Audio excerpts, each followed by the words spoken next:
Thank you. It's always amazing. Our minutes always seem short until we're sitting and being mindful, and then they get really long. Each year at the Ethical Society, we organize our programs around a theme. Our theme this year is Building an Ethical Future. In January, we are exploring the future of money. Today, we have a guest speaker, Dr. Keith Miller. Keith is the Orthwein Endowed Professor for Lifelong Learning in the Sciences at the University of Missouri, St. Louis. His research interests include computer ethics, online education, and software testing. He is a member of UMSL's College of Education and of its Department of Computer Science. I invite Keith to the platform.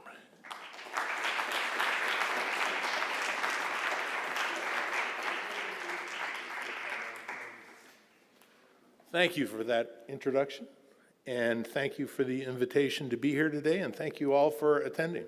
For those of you who are downstairs learning about cryptocurrency for longer than we have up here tonight, I apologize if any of this stuff is repetition, and if I get something wrong, you should shout it out.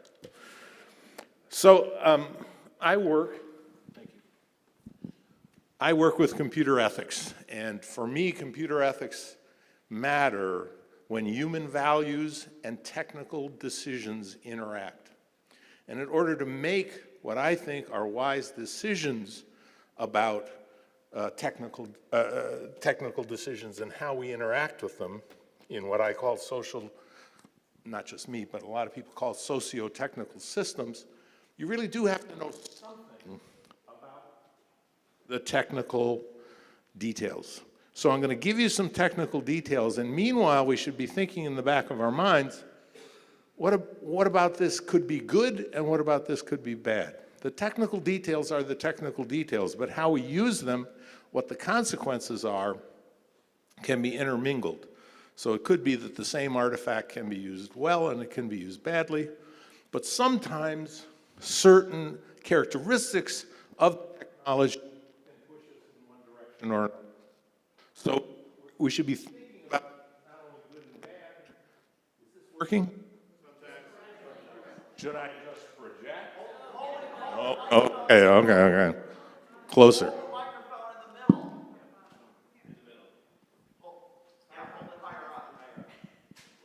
That's better?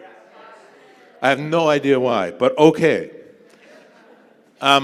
Also, you can think of opportunities and vulnerabilities, which is a little broader than the good and bad, and you don't sound like you're scolding someone.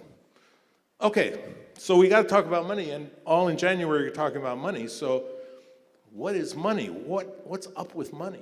Now, it used to be that we used for currency physical objects like gold or diamonds. That got inconvenient, particularly as you had more people and more kinds of interactions. So then we started using paper linked to gold, and for a while, if you had the paper money, you could show up at Fort Knox and say, "Give me my gold." Well, we thought that wasn't such a good idea, eventually. And so it's no longer linked to gold. What is it linked to? Somebody pull out a buck. Pull out some money and shake it. What is that piece of paper? Trust is central. Trust is central to just about any kind of paper money.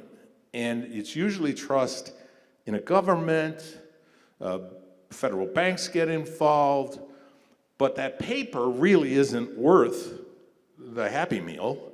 It's just paper.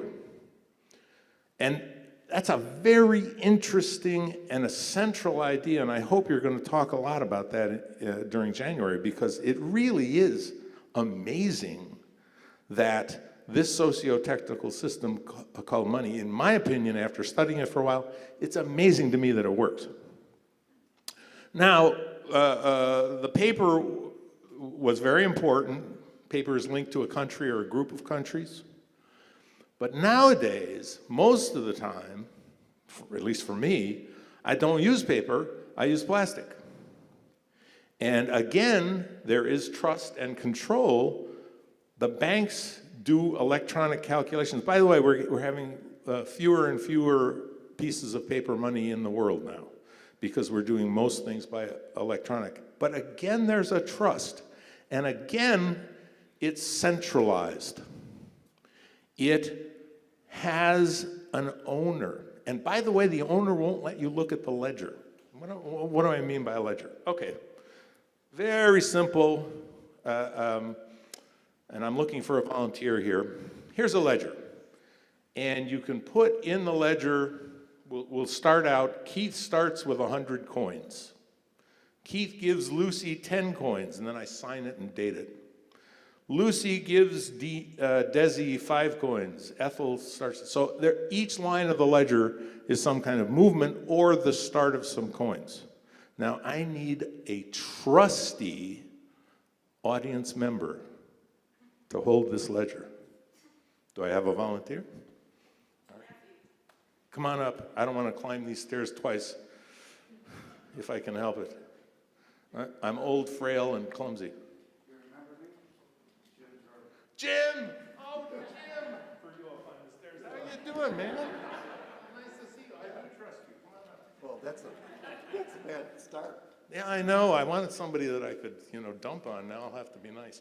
So Jim now holds the ledger.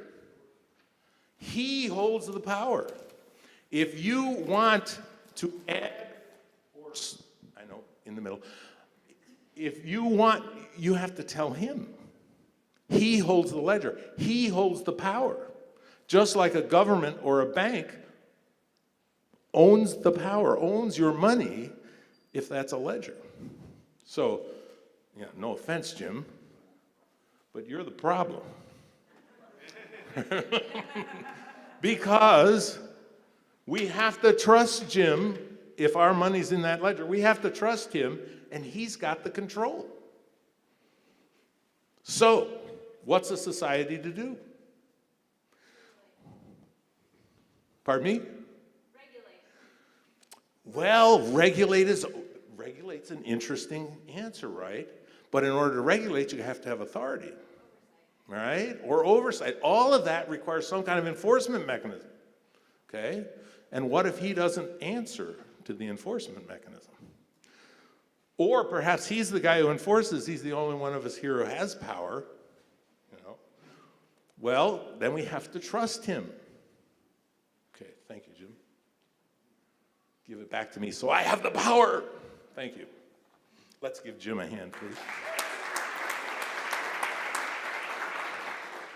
So good to see you, man. Anybody else here know who I am? I better watch my mouth. So people were faced with this problem, and for a while, people were playing around with different ways in which to somehow decentralize money so you wouldn't have to trust, and you could have some kinds of control for yourself and some kinds of control that you could share. Very interesting ethical idea, in my opinion, okay? Now, the uses to which this technology is being put, I don't know, but there's something core at cryptocurrency that is very hopeful and rather freeing, and it has to do with this trust and control. Well, but in order to understand that, let's talk about what this cryptocurrency is. By the way, it was started by a guy named Satoshi Nakamoto, supposedly, who has stayed anonymous. Came out with this in 2008, 2009, revolutionized in some ways how we think about money and banking, but is still anonymous. There are all sorts of guesses about who this person is. They think it might have been a committee, but we still don't know, which is fascinating in the age of the internet that such a secret could be kept, right? And should you trust in something that was put out by somebody who doesn't want you to know who he is? Because we're giving control to the algorithms. What algorithms? Okay, instead of having Jim have a single ledger that we put our money into, and I've only got 20 minutes here, so I'm not going to give you all the details, but essentially everybody here who had a share in the system, if you have skin in this game, you get a copy of the ledger. And every transaction that occurs that has to do with our coins, by the way, I'll be talking about the Bitcoin system. There are other systems. Bitcoin is the oldest and the biggest. There are literally thousands of different kinds of cryptocurrencies, which is a problem. Bitcoin is the biggest, and it's easier to talk about one of them. So I'll be talking roughly about the Bitcoin model. So everybody here gets a copy of the ledger. And every time somebody wants to make a transaction, everybody's got to change their ledger. How would you rank that system with efficiency? Stinks. It's terrible. So that we better be getting something for that kind of work. I mean, if we're all scribbling in our, just for a group this big, but there are millions of people who are playing with Bitcoin. So why is that a good idea, to have that many copies of your ledger? Well, here's why. It keeps people, the idea is, it keeps the system honest. Please, by the way, in a moment, I'm going to be asking you to do calculations on your cell phone. So fire up the cell phone, but not the sound. If you got a calculator on there, get your calculator going, because you are going to play the game that Bitcoin miners play, and you'll see a little bit more how the system works. So all Bitcoin transactions since the start of Bitcoin in 2009, 2010, depending when you count it, every transaction is in this ledger, and the ledger is everywhere on the internet. There are about 16,000 nodes who work at mining Bitcoins, and they're all over the place. And that distribution is what people who use Bitcoin trust. The control is distributed in a way I'll describe, and they trust that system. Okay? And the people who do this mining, there are different, again, there are lots of technical details here. I'm going to gloss over it all and just talk about the nodes. And the nodes are the people who are really in charge in this distributed way about Bitcoins. And every time you get a new transaction, and again, I'm glossing over here, it's actually you do quite a few transactions and you make it into a block. Then that block is supposed to be added to this long chain of history. Interestingly, anybody can look at that, those transactions. The ledger is open to anyone. So if you want to go look at the history of all Bitcoins that have ever occurred, you can do that. There's software that will let you do that. So it has a transparency, but the people who own Bitcoins are semi-anonymous because they have a secret key and a public key, and they are identified in that ledger by those keys, not by their real names or their addresses or anything, which is, again, different from your credit card company or the government. Now, every time a new block is formed, you can think of it as each transaction. It's not, but close enough. Every time you got transactions, you want to put into this ledger, and they're organized into a block, and it eventually gets added to the chain of blocks, thus the blockchain. You've heard of blockchains. This is the blockchain. The ledger is a chain of blocks. Each block has transactions in it and is linked to the previous ones. Now, here's the weird and wonderfulness of how you maintain this thing without having a central control. All those nodes we talked about, everybody who's got a copy of the ledger, want to compete in order to get Bitcoins. They get new Bitcoins for working on this ledger. We bribe these nodes to work on the ledger for us. But we don't give Bitcoins to everyone when a new block is added. We give Bitcoins to the single node out of the thousands there are who are the first one to figure out a little mathematical puzzle that is used to link the new block into the blockchain. It is a weird system, and if you've ever heard of the Byzantine algorithm, you'll know. And again, I'm not going to you got to sign up for computer science, and there are several courses before you get the course that'll teach you this. It's really complicated.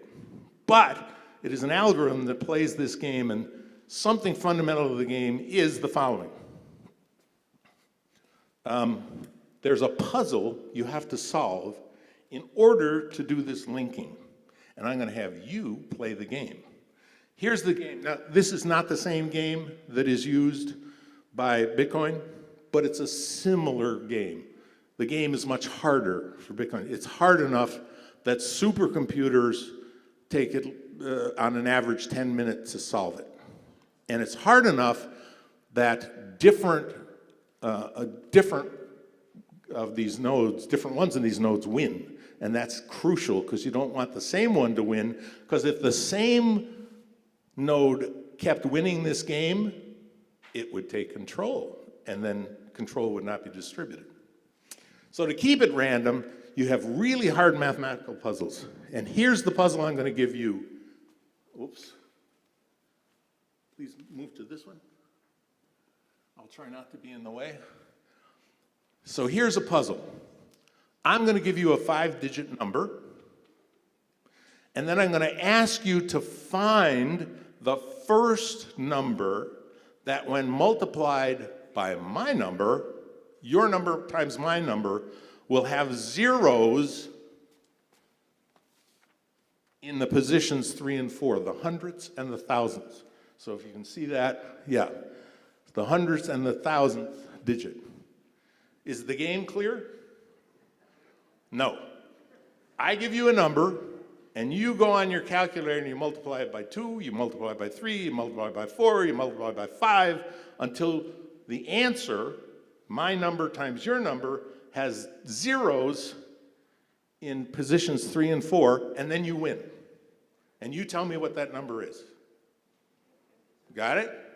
Fire up the calculators. You ready to play? Now you are being a node on the internet trying to mine bitcoins. That should be fun. And if you win, in the world of Bitcoin, you get some money. You win, you get my admiration. I'm not going to give you any money. They don't pay me that much, I don't. 15011. And shout it out if you get the answer. 2. Notice what happened there. Oh, this is wonderful.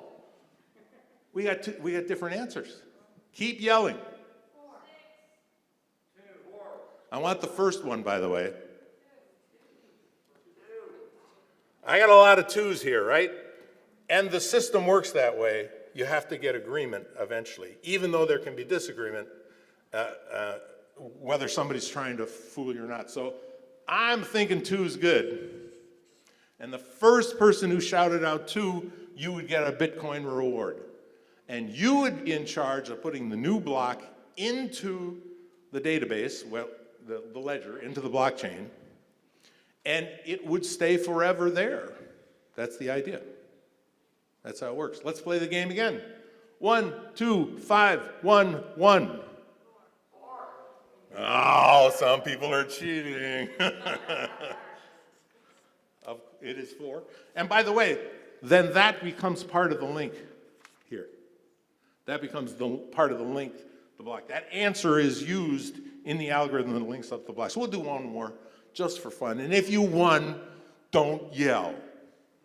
If you've won before. 16693. Looking good. We got a 3. So now you play the game. Now, you might be saying to yourself, wow, I should become one of those nodes. I'm pretty good at this. Well, even for this silly little game I gave you, if I had given you a different number, it would have been 9,901. Okay, so you'd have been getting nubbies on your fingers before you got the answer. And the stuff they use, there are billions of possibilities. So you can't do it by hand. Any here gamers or parents of gamers? It is tough lately to buy a good graphics board, right? It's tough, it's expensive, they're way up. You know why? People who play the Bitcoin game use graphics cards to speed up the processing so they can win more often. Okay? A real world consequence of what's going on with Bitcoin and other cryptocurrencies. So let's talk a little bit about the benefits. We talked about opportunities, vulnerabilities, good, bad. What are some of the benefits of this system? And by the way, again, that's just a cartoon description of what this is, but it gives you a feeling that you've got a ledger, everybody's in on it, anybody can look at it, you can buy into it. And by the way, people generally don't do this directly. You get a wallet, you work through an intermediary. Some of the intermediaries are trustworthy, some are not. You buy into the system by taking fiat or, real, I shouldn't say real, government-backed currencies, and then you get a Bitcoin or a piece of Bitcoin. Now you're in the system, now you're in there, and you get a secret password. If you forget your secret password, you can kiss your money goodbye, by the way, because that's the only way in. There is no central control. So, very interesting.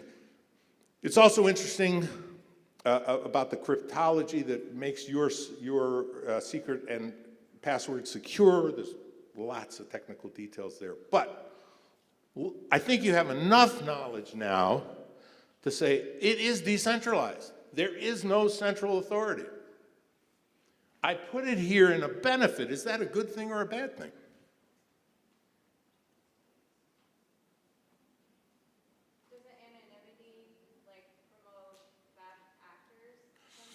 Some people would say so.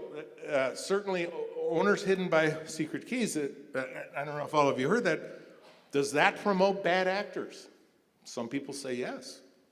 Does it promote good actors? Does it allow anonymity for people? Say, for example, I wanted to give a large amount of money to your organization, but I didn't want anybody bothering me for a second contribution. That'd be a good thing. What if I wanted to give money to a group that was working against the tyrant in another country, but I didn't want retribution? What if I wanted to buy illegal drugs or buy a slave on the market? Well, okay.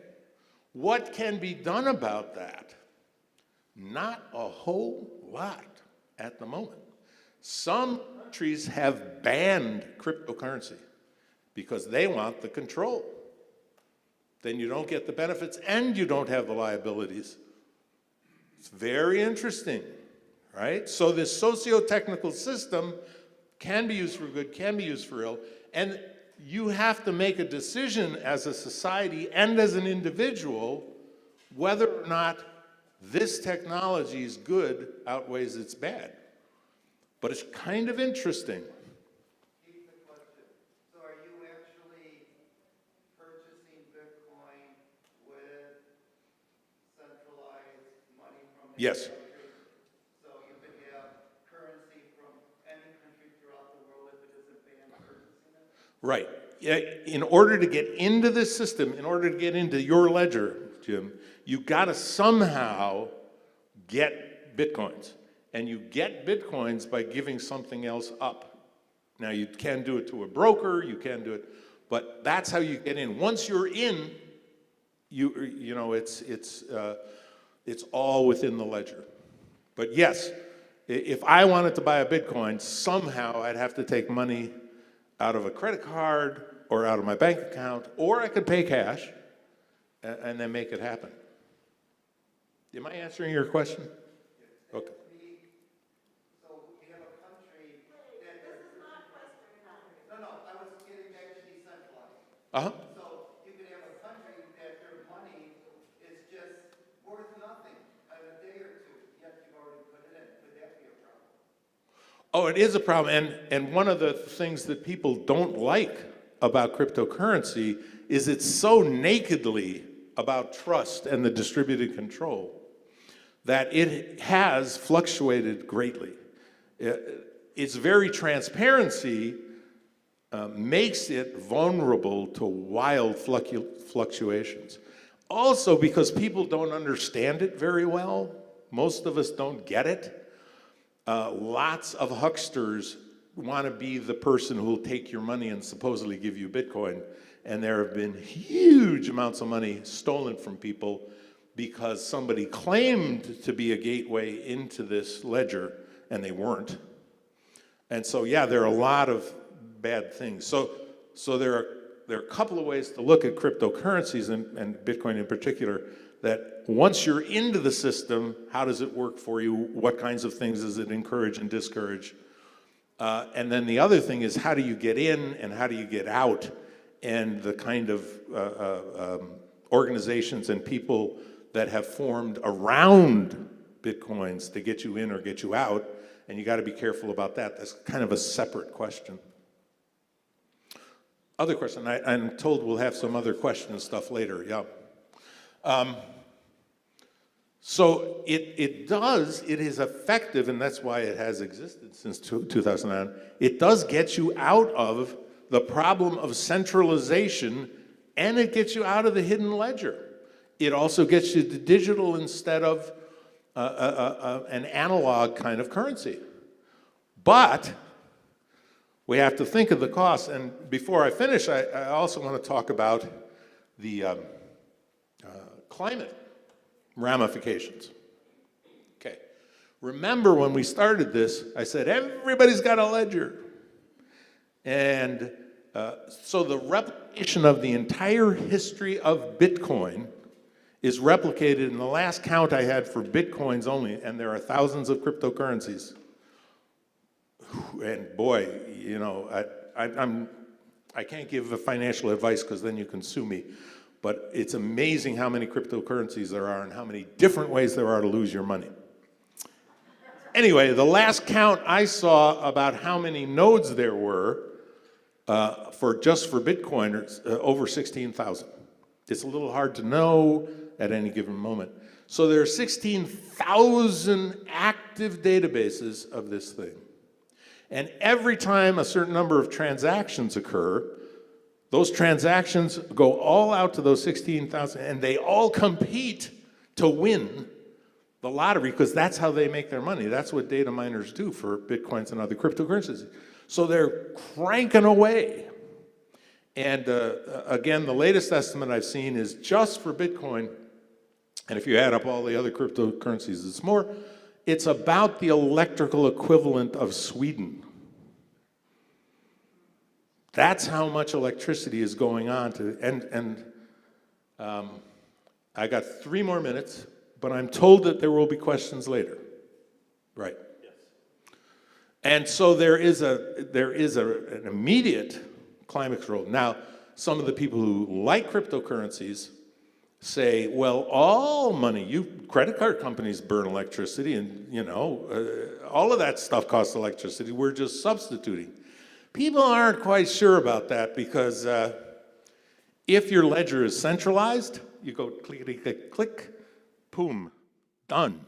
There's no 16,000, and there's no competitions, and there's no graphics cards involved. So yeah, I'm a little hesitant about that.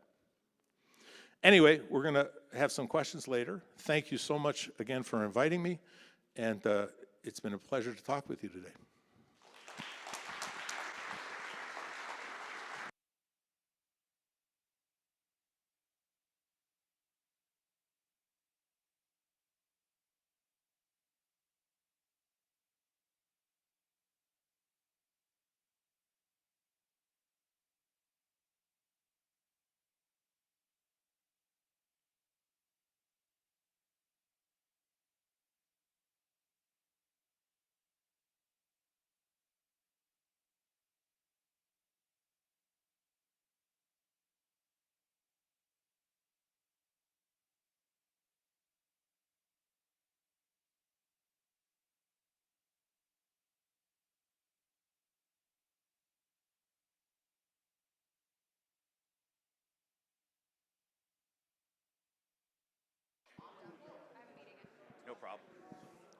All right, kids, we got to go ahead and start that Q&A so we can beat the end of our live stream here at 12:30 before they kick us off.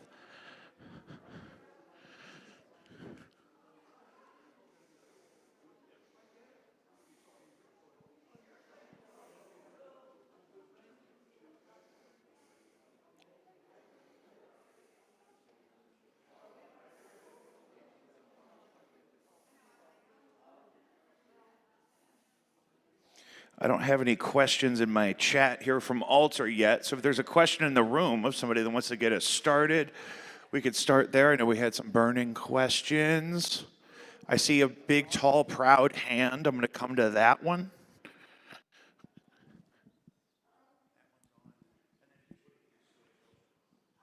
Hello. Hello. I'm holding it where I should. Yeah. Oh, yeah, my meaty hand got in the way. Yep. Yep. Yeah, sorry. Please. Okay. Yeah. So you talked about, decentralization, trust, that type of thing, which I agree that is an advantage. But we also have to consider, we can't be totally free of government control, because in order to participate in commerce, the government still has control over commerce, regardless of what we use to exchange value. So, for example, like if I was to say that I wanted to buy a Tesla with Bitcoin, the government can prevent Tesla from accepting Bitcoin, and then that doesn't really work anymore. Or but once they allow it, they lose control. not exactly, because I mean Tesla can accept the Bitcoin, but then they have to give the car to someone, and the government knows who receives the car. It's not and I think this is sort of a fundamental limitation of these currencies, because you can really the only way that the government loses control is when they're not in control in the first place, which is by definition black and at best gray market items, which is why I kind of tend to think, and correct me if I'm wrong, but I think the only thing that you can really reliably buy with Bitcoin exclusively is are things that are on the black market. I'm sorry. I'm saying that you can only have a decentralized trust environment when you're already outside of a government-controlled market, which sort of means that Bitcoin is only useful for black market things. So say I wanted to buy a computer. Yeah. Okay, and let's say Best Buy took Bitcoin. Yeah. So I show up, I do the Bitcoin thing, and I grab it, and I walk out. Yeah. I don't think the government follows me. They don't, but they follow Best Buy. So Best Buy will say we sold this with Bitcoin, Yeah. and they can give the public key of the Bitcoin owner, but that doesn't identify you, and that's that. Yeah, but banks have things like know your customer regulations, and the government could just as easily say, Best Buy, you have to have a know your customer regulation for selling a computer, or selling a gun, or whatever else. There's no know your customer regulation with a drug dealer to purchase heroin. Right. I don't think Best Buy has it for computers. No, I agree with you. I'm saying You're absolutely right that governments have plans to try to take back control. And there are cryptocurrencies that bow to that control. Bitcoin is not one of them. So there is the competition. So if I'm trying to sell you a computer and I report to the government who buys my computers, and I know that, I'm not going to spend my Bitcoins at your Best Buy. I'm going to spend my Bitcoins at Micro Center because they don't. And so there's a worldwide competition for Bitcoins, and most people who spend Bitcoins would rather not have the government involved. And so it's a competition. But you're exactly right that all these central government and the credit card companies want that control back, so they're not real happy about Bitcoin. So I guess the follow-up question is, these are all theoretical, because I can't go to Best Buy with a Bitcoin and purchase. I can't go to Micro Center with a Bitcoin and purchase. So what's some examples of real-world things? Like Tesla doesn't take Bitcoin anymore. I know Steam, the online gaming store, they don't take Bitcoin anymore. So what is a legitimate thing that I could go and purchase with Bitcoin today? There are restaurants. There are. Okay. If you go online and you search Bitcoin, and you'll see things you can buy with Bitcoin. I'm not a Bitcoin owner, which tells you something about my attitude. So I don't know those, but there are a lot of. You said legitimate. I mean, you can get physical things, and it's not necessarily illegal. Although in some countries now it is illegal because they want the control. It is not illegal in the United States to sell and buy things with Bitcoin. Not yet, anyway.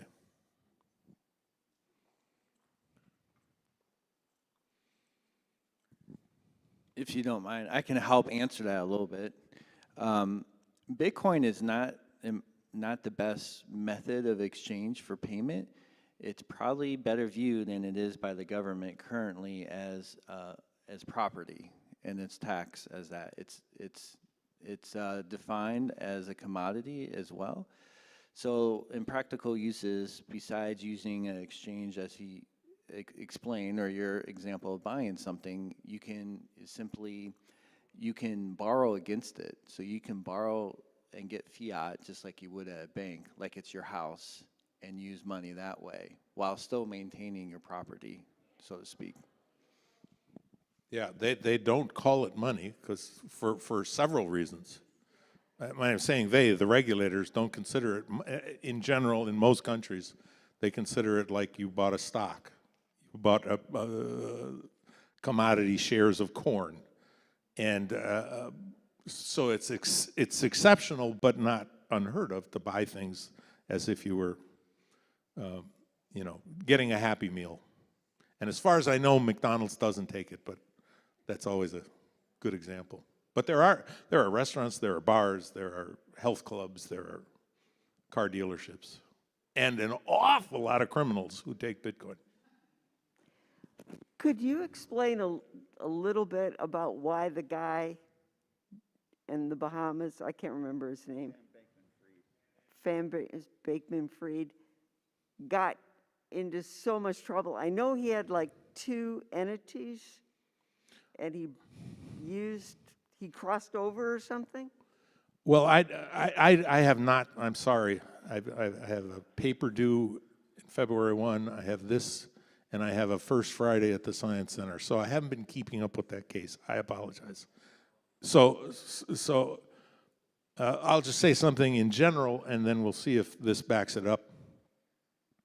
Because people don't fully understand, and because getting in at first can be a little complicated, and a lot of organizations and vendors have gathered around Bitcoin and other cryptocurrencies to take your money and introduce you to the blockchain.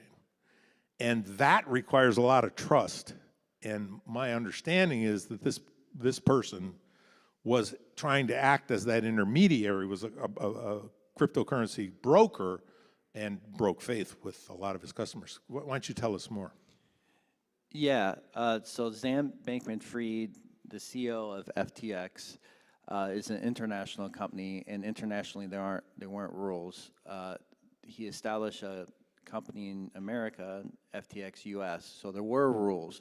But what happened is people were just putting their coins on the exchange as like a custodial situation.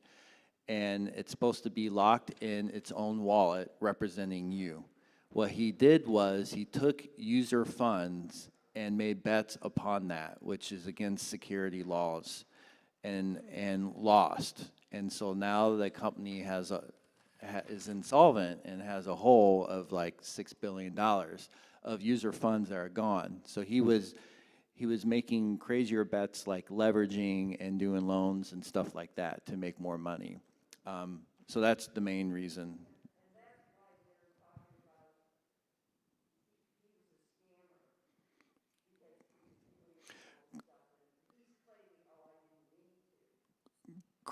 Correct. And it Yeah. really doesn't have that much to do with cryptocurrencies in this case. Yeah, it's back to the centralized. He's owning a company.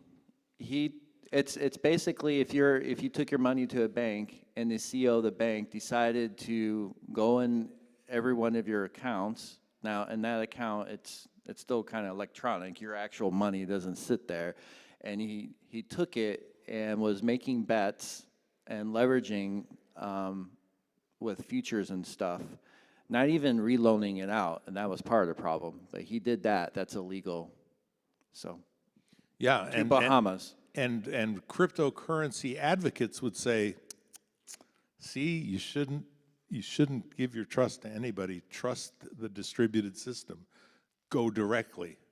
But for most of us, and I have a PhD in computer science, for most of us, it's really a little scary to jump on this directly, and it's difficult. I'd be more comfortable establishing a node rather than putting my money into a Bitcoin. So it's hard. And so that's why I say an entire industry is built up around this to kind of get people in and out. Of course, out's important too. When you wanted to buy something that you can't buy with a Bitcoin, then you have to go back to a fiat currency. Fiat, by the way, is all those currencies that we're normally thinking about government-backed money. So what, so what happens to the money that you use to get into and buy the cryptocurrency? Well, the Bitcoins in the system, they are always generated by miners. That's the only way you get new Bitcoins. And so you give money to somebody so that you can get their Bitcoins. If you're not a Bitcoin miner, you got to buy it from somebody else. You're giving money to a miner, and then what do they? Well, it could be a miner, but once the miners get it, if they want to, that's where Bitcoins come from miners. At the very first thing in 2009, they gave out 50 Bitcoins to the people who started it. And all the other Bitcoins, and by the way, there's a cap on the Bitcoins, which is how they avoid inflation.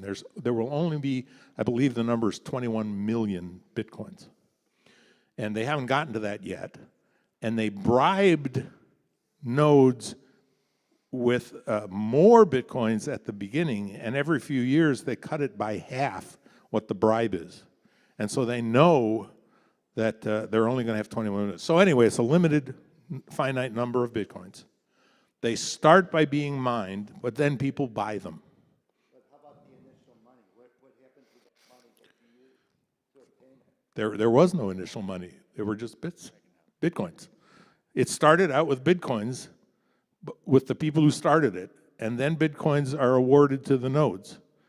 And it's only people coming in that, there is no fiat currency in the system, in the ledger.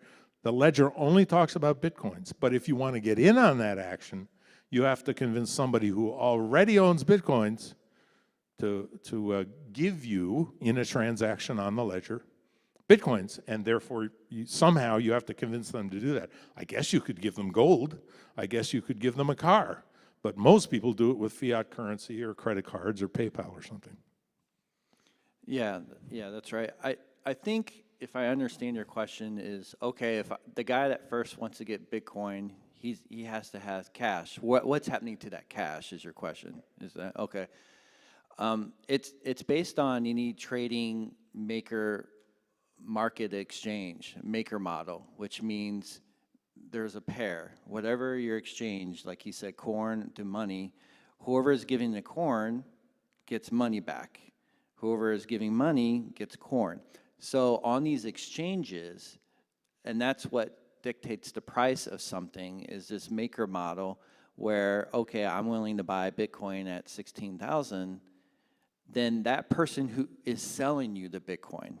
So there's also the mining of Bitcoin that happens on the ledger, but then what you're thinking every day with trading and buying, it's an equal sum. Someone has to be willing to sell and someone has to be willing to buy at the given price. So as soon as, if we buy Bitcoin, someone is deciding, well, I want to sell my Bitcoin, and they get the cash, the USD.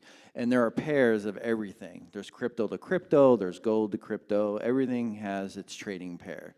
It's very much like the stock exchange. So the stock exchange, and I'll forget about funds, but stocks in companies exist on the stock exchange. Actually, there's no money in the stock exchange. It is all these stocks and bonds, but even those are fungible, right?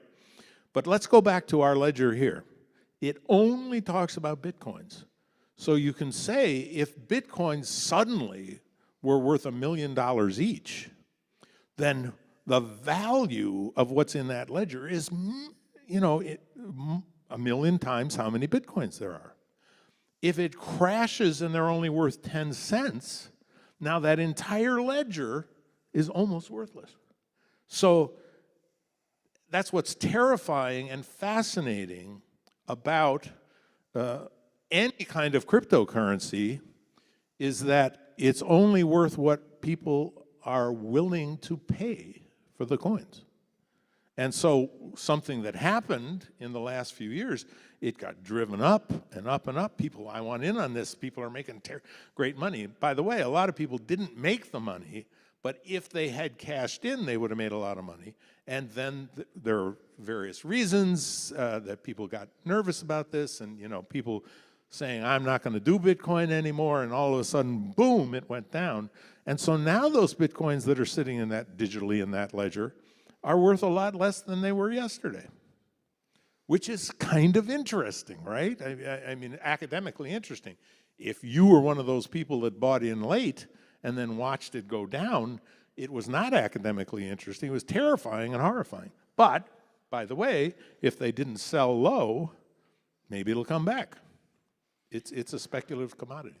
One of our questions from online, we're about to lose them in a minute, so I wanted to get to that. Our live stream has a timer on it. It expires. I don't know how to fix it. I'm working on it. I'm so sorry. It's all right. I'm going to pray on it. And so they want to know, what do you think the future of Bitcoin holds? And I'm thinking specifically about, like we talked about, as centralized stakeholders try to more and more kind of either negate or participate in the marketplace or whatnot. So is it going to become, do you think it's likely that it'll come back and become more common and start to integrate into businesses, or is it something that's going to struggle with the increased interest in regulation?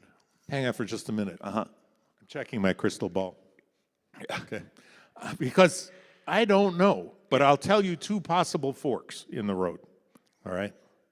One possible fork is that governments, and some governments have already done this, say, this stuff is dangerous. You can't use it here. We will not allow you. It's against the law to play the cryptocurrency game. You can't buy in with our currency because we won't take Bitcoin for your tax. We don't want you doing it. It could be made illegal, right? I mean, they can make anything illegal, including Black Lives Don't Matter. So that's one fork, is that the governments who seek control simply make it more and more difficult to use it. And then I think it will diminish. I don't think it'll ever disappear, because there's a lot of people who couldn't care less what the government wants you to do it, and they have found it very convenient, criminals. That's one possible fork. Another possible fork is people say, I don't like your central control, and I'm going to do more and more of this, and perhaps more and more people. What if Walmart said, we'll take Bitcoin? That would be a big plus for the Bitcoin thing. And as long as the government didn't say you may not, well, that's another fork. And which of those is more likely? Well, governments like control, but people don't. And so the fact that the U.S. government has not banned it yet, I think is a significant indicator that perhaps it will continue. Because, by the way, the government also wants lots and lots of commerce, and the more currencies you allow, the more commerce you have. So I see those two forks as both possible, and my crystal ball is too hazy to say which one I believe is more likely. And where can people follow up on your work? I know you said you're doing a First Friday at Science Center. Oh, yeah. We're talking about force equals mass times acceleration and the conservation of momentum. Doesn't have much, it's not crypto related. Doesn't have much to do with this. No. I mean, you can look me up on Google Scholar, and you can see I'm very eclectic. Cryptocurrency is not the only ethics that I do. I just published a paper on ethics of facial recognition. I'm doing another one on automatic sign language. I mean, I'm just really unfaithful to anything. As long as it has to do with computing and human values, I'm there. But yeah, check me on Google Scholar. My name is John. I know we're near the end, so I'll Hi, make John. this very brief. I have not a question, just a piece of information that might be interesting to anybody that wants to take this further. Just 2 months ago in November, the PBS science show Nova did an episode called Crypto Decoded. So you can find that online if you want to learn more about this. Excellent. And there's a lot of good stuff out there. There are tutorials. Because money is being made, there are a lot of tutorials, and some of them inspired this little game we did, because I thought that was a good way to understand it. But you're right. Much better explanations than what I did are available on the web.